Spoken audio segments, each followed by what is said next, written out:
Bocah laki-laki ini bernama Nate. Dia adalah anak sulung dari dua bersaudara.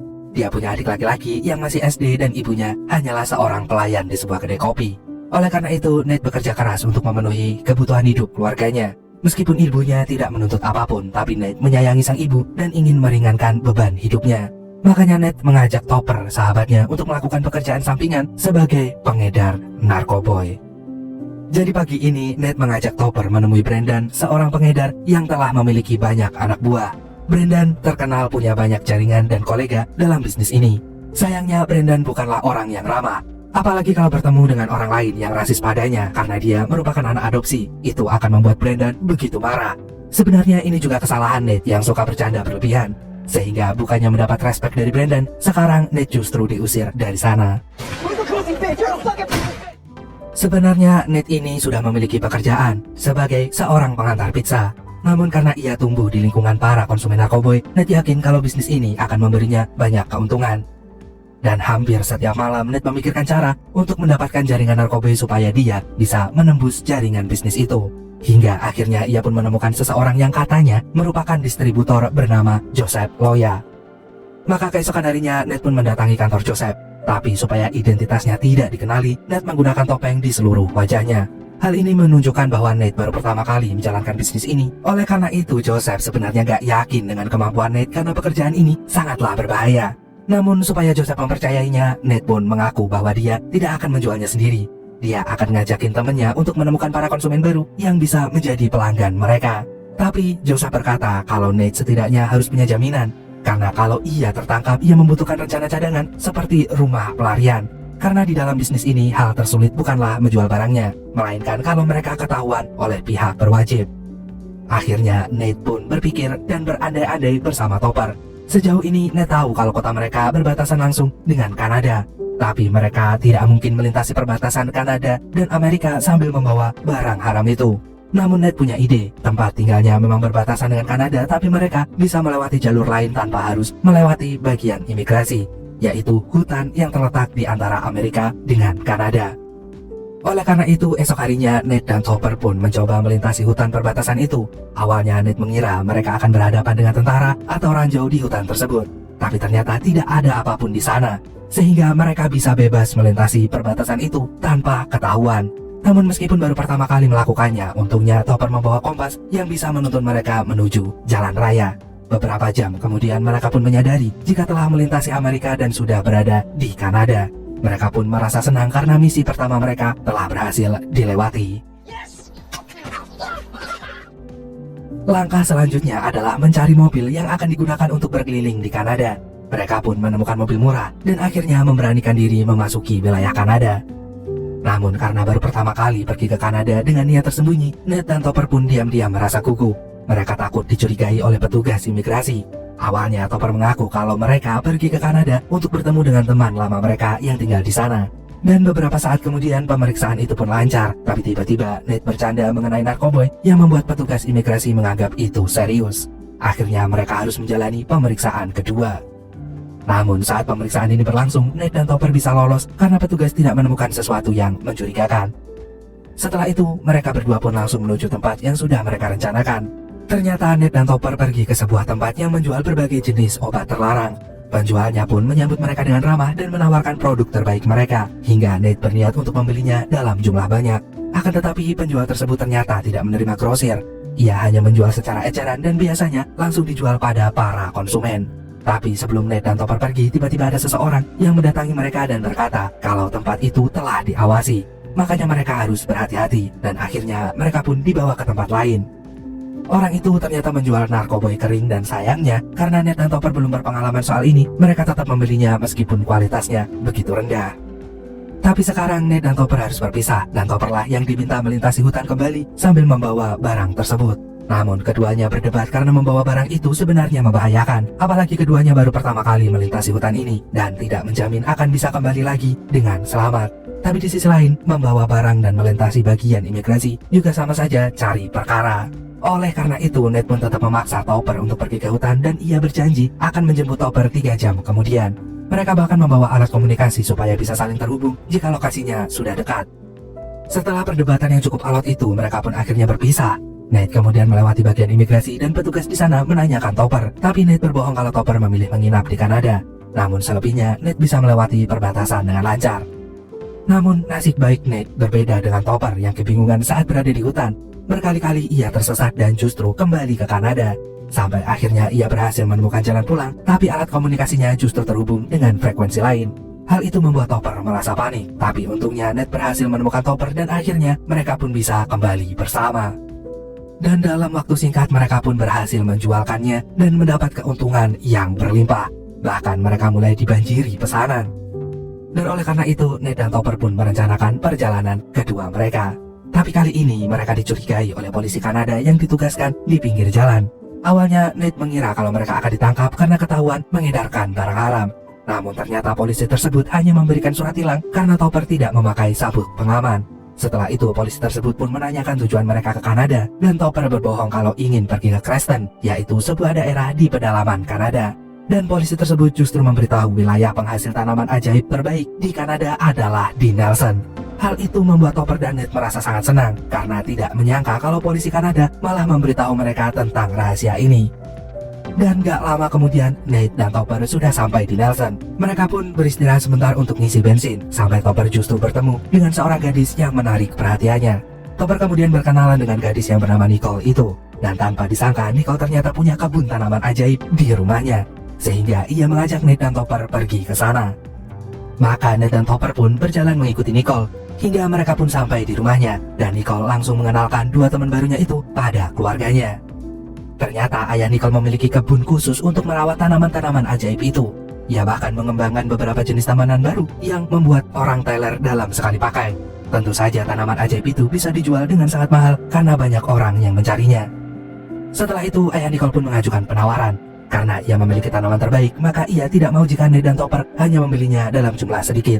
Setidaknya mereka harus membelinya sebanyak 150 kg dan langsung membayarnya sejumlah $640.000. Lalu tanpa pikir panjang Nate pun menyetujuinya. Sementara itu Topper langsung marah dan mengingatkan Nate bahwa mereka tidak mungkin membawa barang sebanyak itu. Dan mereka juga tidak punya uang tunai sebesar itu untuk menyetujui penawaran ini.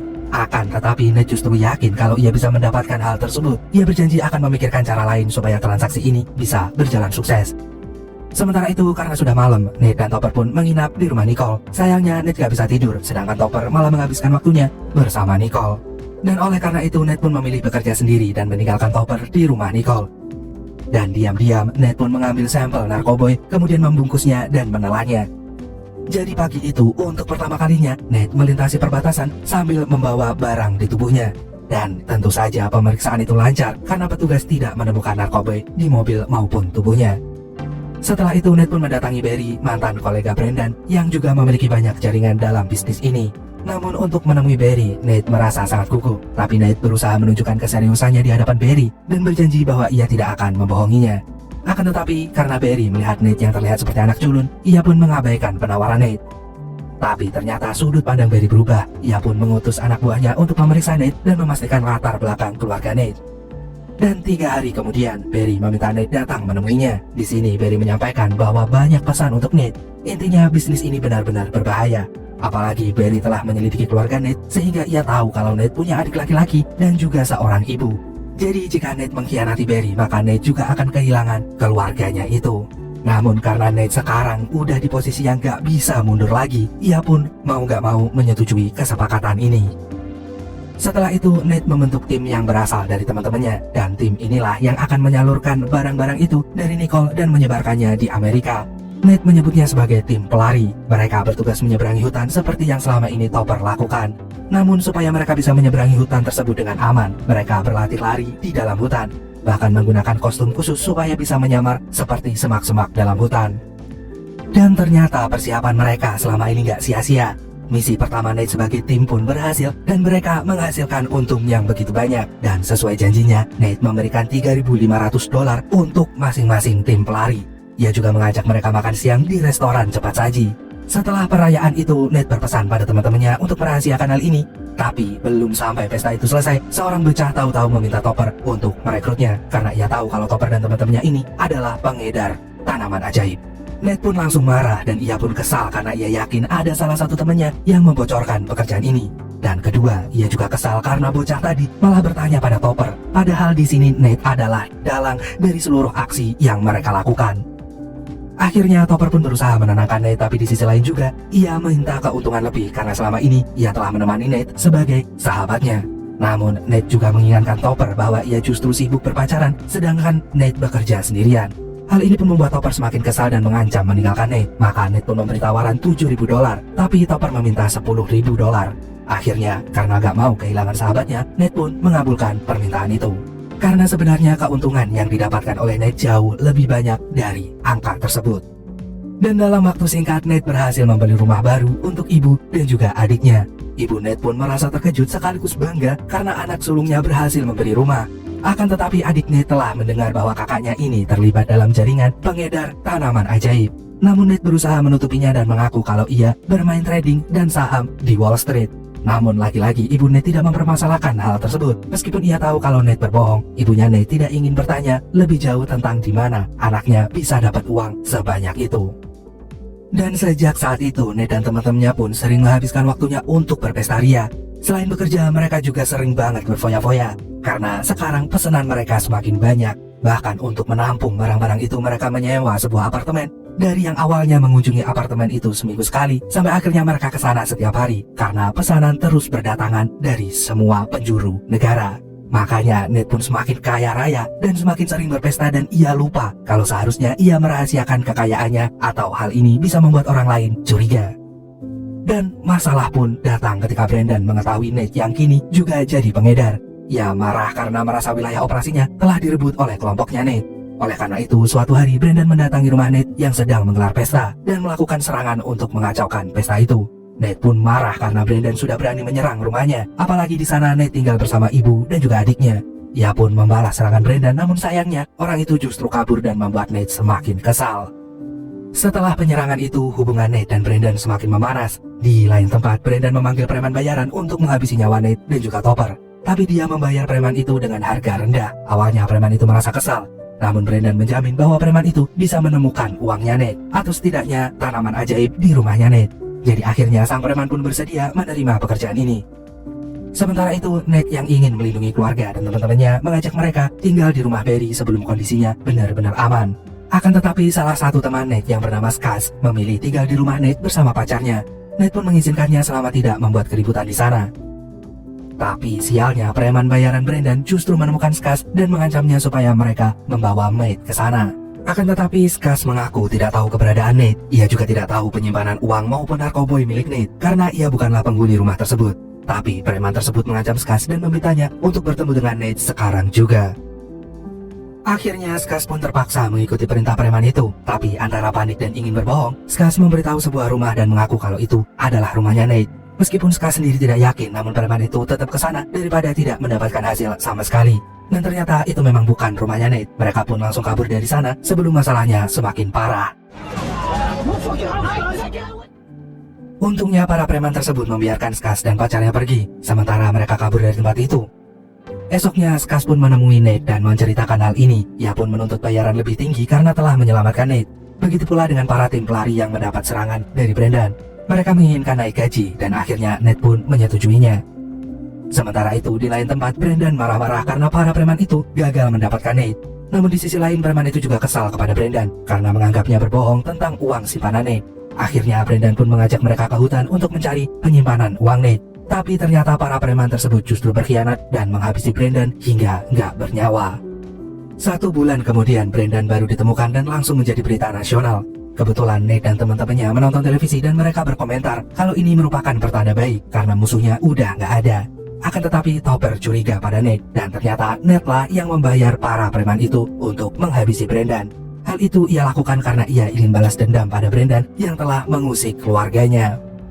Sementara itu, seperti biasa, Topper dan teman-temannya kembali bekerja sebagai pelari. Tapi kali ini mereka mengajak teman baru bernama Ronnie yang ternyata tidak bisa dipercaya. Di tengah perjalanan, Ronnie tiba-tiba mau berhenti karena mau buang hajat. Padahal diam-diam ia menyimpan barang itu di sana untuk dirinya sendiri.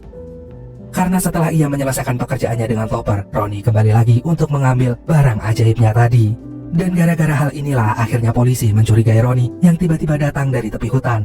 Maka polisi pun memeriksanya sehingga Ronnie tidak bisa melakukan hal lain selain mengakui perbuatannya. Dan sebelum polisi menangkap Nate, Barry telah memberitahunya lebih dulu. Melalui jaringan yang ia miliki, Barry tahu kalau sekarang Nate sudah diawasi oleh kepolisian. Oleh karena itu, ia harus segera kabur dan menghilang. Barry ternyata ingin menyelamatkan Nate karena selama ini bocah itu tidak pernah mengkhianatinya. Lalu keesokan harinya, Ronnie diam-diam bekerja sama dengan polisi untuk meringkus teman-temannya yang lain. Dan akhirnya teman-teman Nate pun tertangkap, tapi Nate udah kabur. Ibu Nate sendiri mengaku tidak mengetahui keberadaan anaknya, sehingga ia dianggap tidak terlibat sama sekali dalam masalah ini. Padahal sebenarnya ibu Nate tahu kalau anaknya bersembunyi di Kanada. Ia justru melarang anaknya pulang karena polisi tengah mencarinya. Dan di tempat pelarian, Nate tetap merasa tidak tenang. Ia pun akhirnya pulang dan mengakui perbuatannya. Dan dalam titik ini, Nate ternyata merasa bangga karena orang-orang justru menyambutnya dengan hangat, bukan sebagai tersangka. Hal ini terjadi karena orang-orang salut pada tindakan Nate yang akhirnya menyerahkan diri ke polisi. Dan setelah sekian lama diabaikan dan diremehkan, sekarang orang-orang telah mengakui kehebatannya Nate yang berhasil memimpin jaringan penyelundupan narkoboy di Amerika. Dan menjadi salah satu anak muda terkaya di Amerika, namun lewat jalur yang salah.